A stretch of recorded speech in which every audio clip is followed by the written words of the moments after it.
Cette vidéo vous est présentée avec le soutien de ChargeMap, votre compagnon de route préféré pour voyager sereinement en voiture électrique.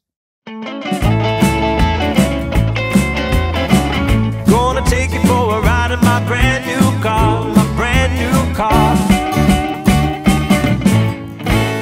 Bonjour et bienvenue sur Automobile Propre pour un nouvel épisode de notre projet Rétrofit sur base de Skoda Octavia Combi de 1969.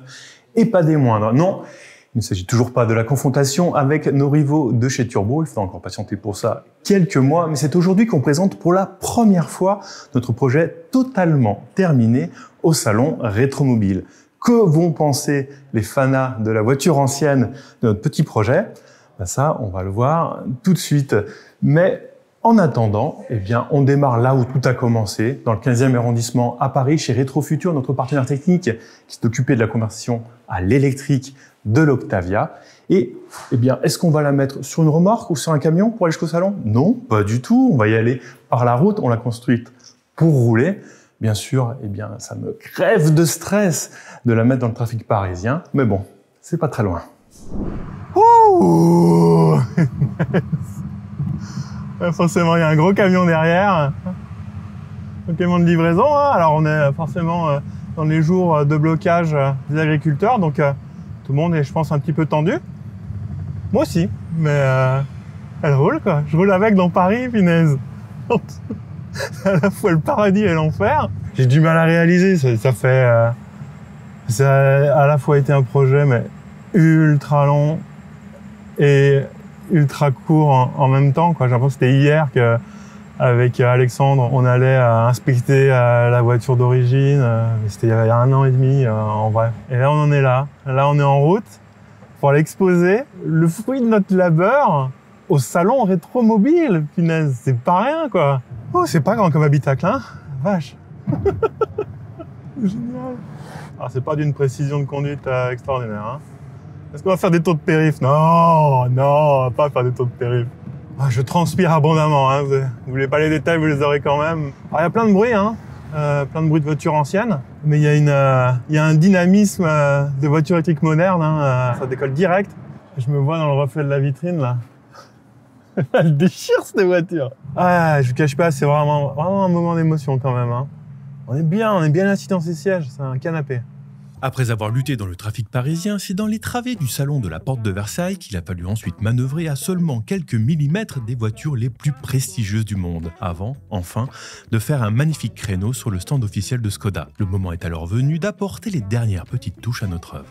Comme vous pouvez le voir, j'ai rajouté quelques grosses cerises sur ce gâteau, je sais, déjà chargé. Vous avez un petit bretzel au volant qui symbolise les origines d'Automobile Propre, dont les racines sont fermement et fièrement ancrées en Alsace. Et puis, il y a aussi ces aimants-là qu'on a rajoutés sur les roues. Alors, on appelle ça des turbofans ou alors des aérodisques. C'est des sortes, on va pas se mentir, des sortes d'enjoliveurs glorifiés qui ont connu leur heure de gloire sur les voitures de course, principalement des années 70 à 80. Qui sont censés avoir une utilité technique de refroidir les freins ou d'améliorer l'aéro. Nous, on va pas se mentir, c'est une volonté esthétique et puis une façon un petit peu originale de retrouver le nom du site et puis de nos partenaires avec ce joli design fait en interne par notre graphiste Thomas et c'est fait sur mesure en impression 3D en Belgique. Une fois tout en place, le coup d'envoi officiel du salon Rétromobile 2024 a pu être donné, avec en guise de coup de sifflet la traditionnelle soirée VIP où se réunissait la fine fleur de la presse automobile française. Quelles vont être les premières impressions des pros face à notre voiture? J'en tremble d'avance. On se retrouve donc à Rétromobile, à la soirée VIP chez Skoda. Et forcément, si on parle de VIP, il y a forcément Patrick Garcia, rédacteur en chef de Evo et de Carfan sur Internet, et un vieux copain, on peut le dire. Oui aussi, voilà. De nos anciennes années. Alors, qu'est-ce que tu penses de ma création? Écoute, t'as bien bossé. Il a magnifié l'Octavia Combi, génération 1. Elle est magnifique. Il n'y a qu'une chose que je ne valide pas, c'est ça là. Ah. Ça, oui. Alors ça, dans les années 80, on trouvait ça moche. Et bon, il a rajouté, mais c'est parce qu'il est jeune, il peut pas savoir. Non, globalement, l'assortiment vert extérieur, orange intérieur est parfait. C'est vrai. Le tissu. Tu dis pas ça pour me faire plaisir, mais pas du tout, j'adore. Ouais. Non, vraiment, j'adore. Et le orange intérieur est magnifique, le velours. C'est chaleureux, le velours. Tout à fait, Ouais, voilà. Et si je te parle de rétrofit, c'est plutôt ta cam, c'est un sacrilège, qu'est-ce que tu en penses? Alors, objectivement, j'en ai rien à faire. Chacun fait ce qu'il veut. Ah merci, Ben quand oui, même. bah oui, mais c'est la liberté, hein, on est en Oui. démocratie quand même. Voilà, Non, non, on fait ça ce me qu'on veut avec dérange sa pas. voiture, avec son argent. En plus, Hein c'est ça, Voilà. ça fait de mal à personne, Exactement, donc tu fais ce que tu veux. merci. Par contre, fais gaffe quand même, tu es un rétromobile, il y Ouais, a peut-être des gens qui vont pas dire la même chose que moi, donc Ouais. fais gaffe. Non, après, objectivement, je pense que la loi, qu'est-ce qu'elle dit la loi? objectivement, le fait que tu sois obligé de respecter les caractéristiques de la carte grise, alors on comprend pour pas avoir à changer les freins, tout adapter et tout ça, parce que Bien si sûr. on avait plus de puissance, ça serait une horreur. Mais par contre, du coup, au final, on obtient un véhicule qui souvent est moins intéressant que le véhicule d'origine. C'est-à-dire que c'est plus lourd. Alors, on a une répartition des masses qui est peut-être un peu meilleure, effectivement. Mais pour tout le reste, généralement, c'est un peu moins bien que l'origine. Donc bon, rétrofit, j'ai du mal à imaginer un avenir. Très bien, merci beaucoup Patrick. Mais de rien, Pierre.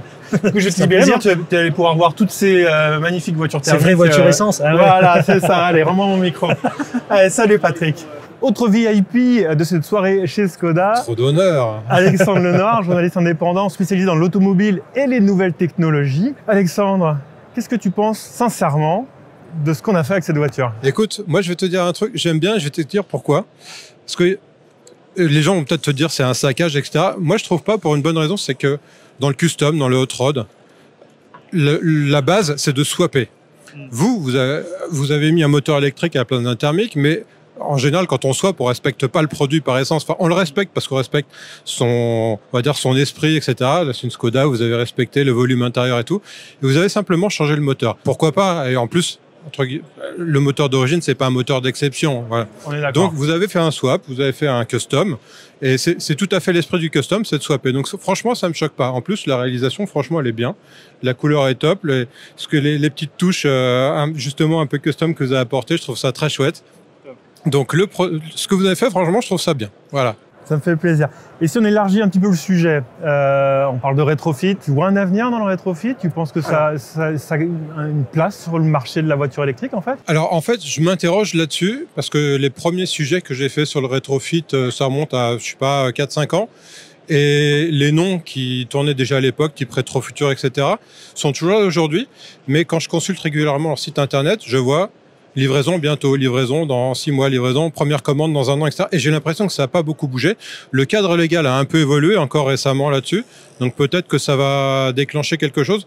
Mais je m'interroge pour l'avenir au niveau du particulier, parce que finalement la transformation, c'est pas donné. Il faut avoir un peu de moyens pour le faire. Très cher, on peut le dire. Voilà. Ça a probablement un avenir pour tout ce qui est événements d'entreprise, pour les tours dans Paris, on en voit avec des 2 chevaux, des choses comme ça. Ouais. Le côté un peu préservation du patrimoine, évolution, et puis voilà, pour la blague, on transporte les gens dans les 2 chevaux, dans des 4L, ce qu'on veut. Il y a probablement des endroits où, pour pouvoir continuer avec ce genre de véhicule un peu loisir, il faudrait qu'ils fassent pas de bruit, qu'ils polluent pas, et après tout, les électrifier, pourquoi pas.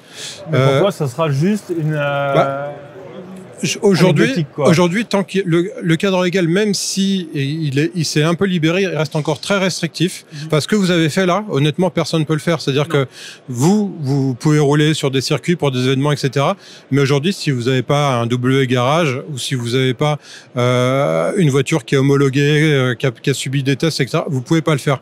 Il y a des tas de pays où on peut le faire. Ouais. En France, on peut pas. Et ça, je pense que c'est un frein. Peut-être qu'il sera levé un jour quand on verra que les gens qui font ça sont pas juste des bricoleurs qui font n'importe quoi. Sorti de là, je suis pas certain.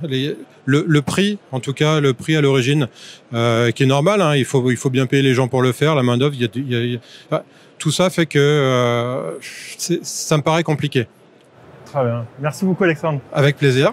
Donc, on arrive à la fin de la soirée VIP chez Skoda. C'est la fin. Et on termine par une dernière VIP, et pas des moindres. Il s'agit de Nicolas Laperruque, qui est journaliste indépendant spécialisé dans l'automobile et qui a un petit peu un pied dans la voiture ancienne, mais aussi dans la voiture moderne, puisque c'est aussi les deux. Dans le quotidien.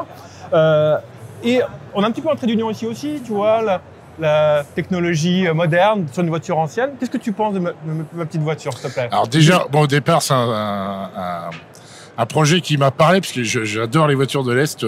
Ouais. Et souvent qu'on en parle, c'est souvent des voitures de cette époque-là, tu vois, c'est toujours un petit peu en mal. Ouais.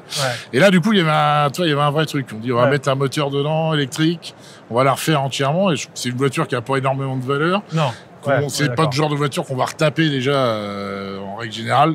Donc du coup, je trouve le projet intéressant. Ce que j'en pense, beaucoup de bien. Alors il y a des. Pas obligé, hein, c'est ça. Non, mais attends. Je vais te parler du béquet avant. Après. Comme tout le monde. Patrick est déjà passé par là. La couleur, très bien. T'as reconnu la couleur du. L'intérieur, incroyable. Ouais. Parce que ça, c'est osé, c'est ce qu'on disait tout à l'heure. Je pense qu'au départ, quand tu dis je vais tenter le orange, tu n'es pas sûr que ça soit gagné. Très bien. Et puis le déroulé en fait par épisode. Moi, j'ai regardé ça comme une série Netflix. Tu vois. Tu attends l'épisode d'après. Et donc très intéressant. Alors après le rétrofit. Oui, le rétrofit de façon plus générale. Toi, qu'est-ce que tu en penses? Tu penses que c'est un truc qui va prendre? Que vraiment va devenir une part importante de la part de marché des électriques? Je suis comme tout le monde, si tu veux. Si c'est une Ferrari 250 GTO, je vais te dire non. Si c'est une Skoda des années 70, tu vois, je pense pas que le moteur soit d'une noblesse. Tu vois. Donc sur le principe, si ça permet de continuer à la faire rouler, génial, toi.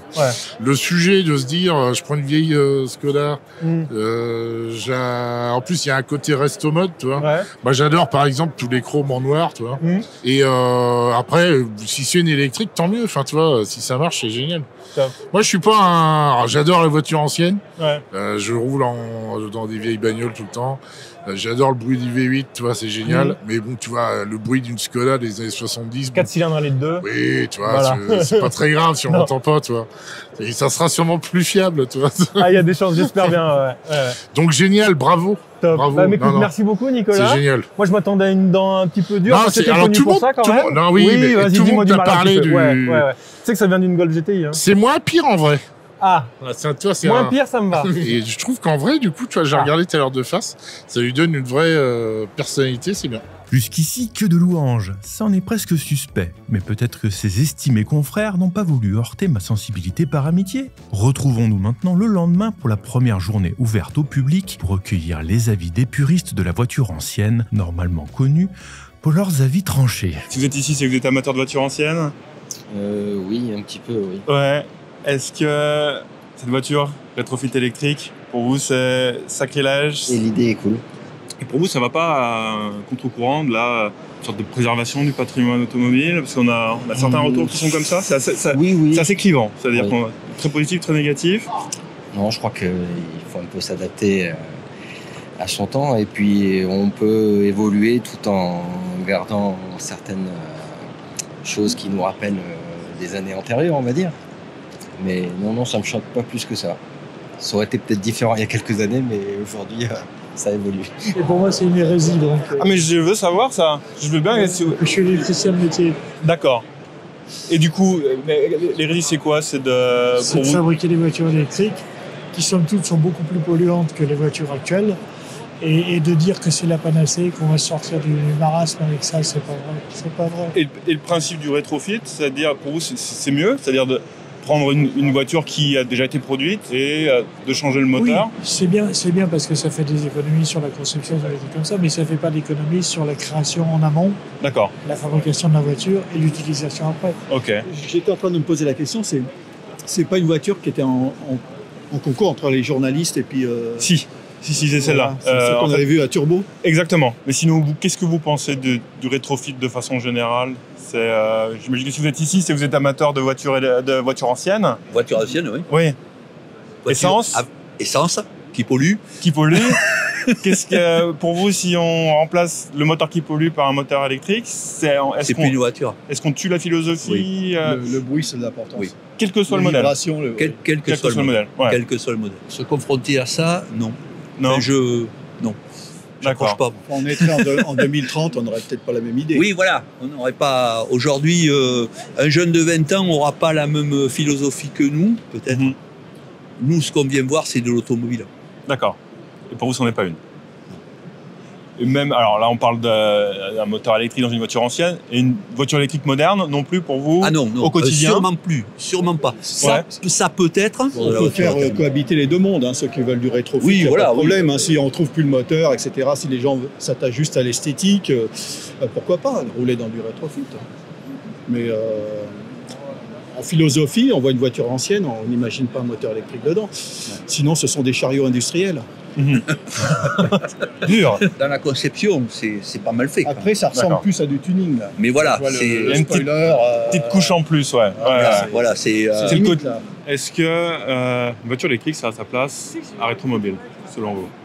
Oui, que ce soit en neuf ou... Je pense que en tout cas en rétrofit, je trouve ça plutôt intéressant parce que oui, c'est peut-être l'avenir des vieilles voitures, donc c'est plutôt intéressant d'avoir ça. Du coup, ça veut dire que pour vous, on n'enlève pas une grosse partie de la personnalité d'une voiture ancienne? Si, malheureusement, on enlève tout le côté bruit, moteur, odeur des vieilles voitures, mais après, malheureusement, si on va dire dans 20 ans, il faut passer par là, je pense que c'est une bonne idée. En tout cas, je pense que c'est bien de chercher dans cette voie-là. Pourquoi pas? Après, voilà, on enlève beaucoup de choses au niveau des vieilles voitures, des voitures de collection. Je pense que vraiment le moteur est très important dans une vieille voiture. Surtout pour... Voilà, mais ce qui est l'important, c'est pas...